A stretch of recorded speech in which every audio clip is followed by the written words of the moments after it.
Magandang araw mga bata! Okay, maraming salamat Hapson sa pamumuno ng ating panalangin. Okay, bago tayo magsimula, may liban ba sa ating klase ngayong araw? Okay, wala! Wow! Bigyan natin ng maraming palakpak! Okay, bago tayo magsimula, balikan muna natin ang ating tinalakay kahapon. Ano nga ulit yung tinalakay natin kahapon? Yes, tama. So, sino ang pangunahing tauhan sa kwento? Yes, very good.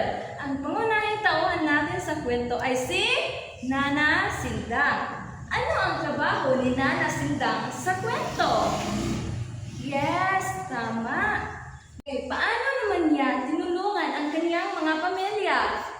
Yes, tama. Nagsumikap si Nana Sindang upang mataguyod niya ang kanyang mga pamilya.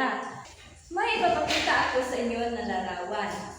Base sa larawan, kung kayo ito o kayo si Nana Sindang, ano ang inyong mararamdaman habang kayo'y nagsisikap para sa inyong pamilya?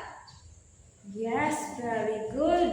Dapat tayong maging masaya kahit na mahirap. Dahil ang ating pagsisikap ay hindi lang para sa atin, kundi ay para sa ating mga pamilya.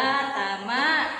Ngayon ay tukuyin natin ang mahalagang pangyayari sa kwento na si Nana Sindang.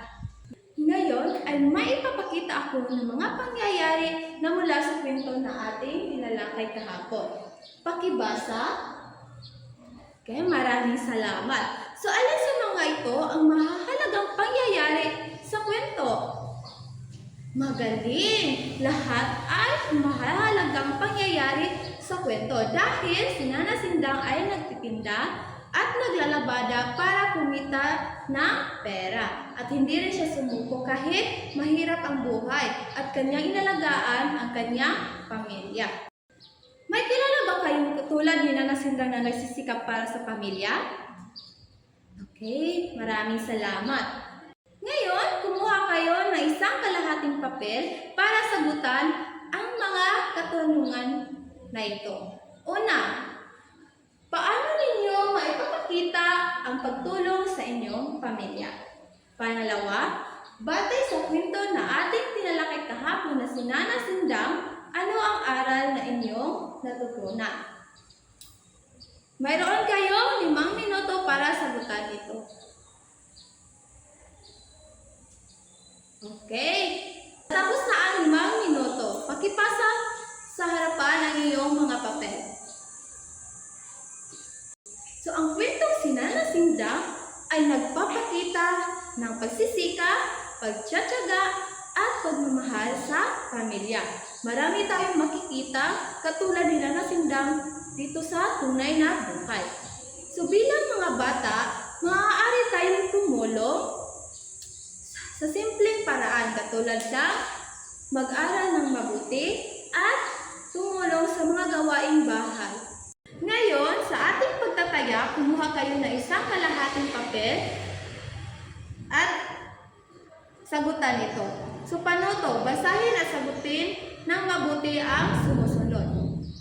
So, 1 to 4, tukuyin ang mahalagang pangyayari sa kwento at piliin ang titik ng tamang sagot.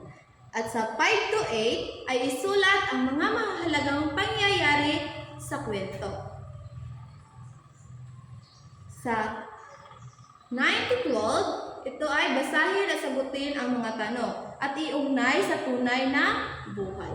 Tapos na ba kayo? Okay, pakipasa nga sa harapan. Sa ating takdang aralin, maghanap ng isang editorial mula sa dyaryo o internet. Isulat sa kwaderno ang pamagat at ang paksa talakay nito. Okay, at doon nagtatapos ang ating klase. Ngayon, magsitayo ang lahat para sa ating panalangin.